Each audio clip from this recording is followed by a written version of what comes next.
సరే ఈ సినిమా వచ్చినప్పుడల్లా సినిమా టికెట్లు రేట్లు పెంచుతా ఉన్నారు. గవర్నమెంట్ కూడా ముందే పెంచమంటారు, తర్వాత పెంచుతా ఉంటారు. ఏం చెప్తారు ఈ సినిమాల ఇష్యూ గురించి మీరు? ఫస్ట్ ఆఫ్ ఆల్ సినిమా భారీ ఎత్తున ఖర్చు పెట్టామని చెప్పేసి వాళ్ళు ఏదో బిల్డప్ చేస్తారు సినిమాకి. ఈ పిచ్చి ఫ్యాన్స్ ఉంటుంది కదా, ఈ పిచ్చి ఫ్యాన్స్ వాళ్ళు ఎంత చెప్తే అంతకి వీళ్ళు మళ్ళీ కొందరు ప్రతిపక్షాల వాళ్ళు రేటు తగ్గించండి, ఇంత ఎందుకు రేటు పెంచుతున్నారు మీరు, ప్రతి సినిమా రేటు పెంచాం, సామాన్యుడికి అందుబాటులో తీసుకొస్తామని ప్రతి సినిమా ముందు చెప్తారు. కానీ టయానికి ఏం చేస్తారంటే ప్రతి ఒక్క పొలిటికల్ లీడరు సినిమా వాళ్ళకే తొత్తులైపోతారు. సో ఈ హీరోలకు 100 కోట్లు కానీ డైరెక్టర్లకు 100 కోట్లు ఇవ్వడం ఎందుకు? దాన్ని జనాలపైన లేకపోతే ఆడియన్స్ పైన మోపడం ఎందుకంటారు అసలు? అదంతా ఏంటంటే వీళ్ళు హీరోలు బాగుపడాలి కదా, హీరోలు నిర్మాతలు వాళ్ళే కదా, వాళ్ళ కమ్యూనిటీ వాళ్ళు బాగుపడాలి కాబట్టి ఇవన్నీ స్టూడియోలు వీళ్ళన్నీ రన్ అవ్వాలంటే సినిమా ఏదో బిల్డప్ ఇచ్చి నడిపించాలి కాబట్టి 1000 కోట్లు వాళ్ళకి ప్రజలకి రుద్దాలి అంతే. టోటల్గా లాస్ అయ్యి ప్రజలే, సామాన్యులే లాస్ అవుతారు. అంటే ఒక సినిమాలో హీరోకి 150 కోట్ల కష్టం ఏముంటుంది అంటారు అసలు? ఏముండదు, 2 సంవత్సరాలు సినిమా తీస్తాడు కదా, రోజుకు 1 గంట సేపు చేసి వస్తాడు. అలా ఏదో పార్క్లో వాకింగ్ చేసినట్టు జాగింగ్ చేసినట్టు వెళ్ళి అలా వెళ్ళి 2 డూప్ షాట్లు వేసి వస్తాడు అంతే.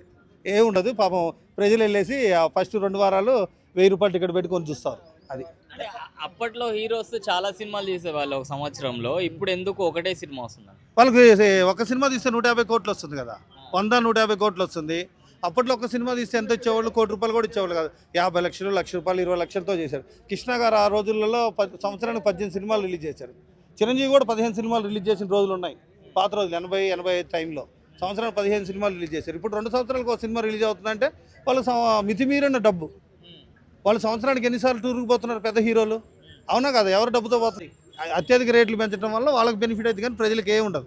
గవర్నమెంట్ ట్యాక్స్ అంటే ట్యాక్స్ ఎంత కడుతున్నారు? 90% ట్యాక్స్ ఏమైనా కడుతున్నారా? దాంట్లో 2% ట్యాక్స్ కడతారేమో, 4% కడతారు.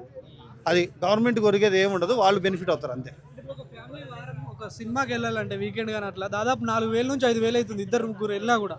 ఏం చెప్తారు దీని గురించి? తగ్గాలంటారా ఏమైనా రేట్స్? 100% తగ్గాలి. సినిమాలు ఏంది, పాప్కార్న్ కొంటే 150 రూపాయలు, అది పాప్కార్న్ 350 రూపాయలు, కూల్ డ్రింక్ 350 రూపాయలు అంట, టికెట్ 150 రూపాయలు ఈ మల్టీప్లెక్స్ థియేటర్లలో.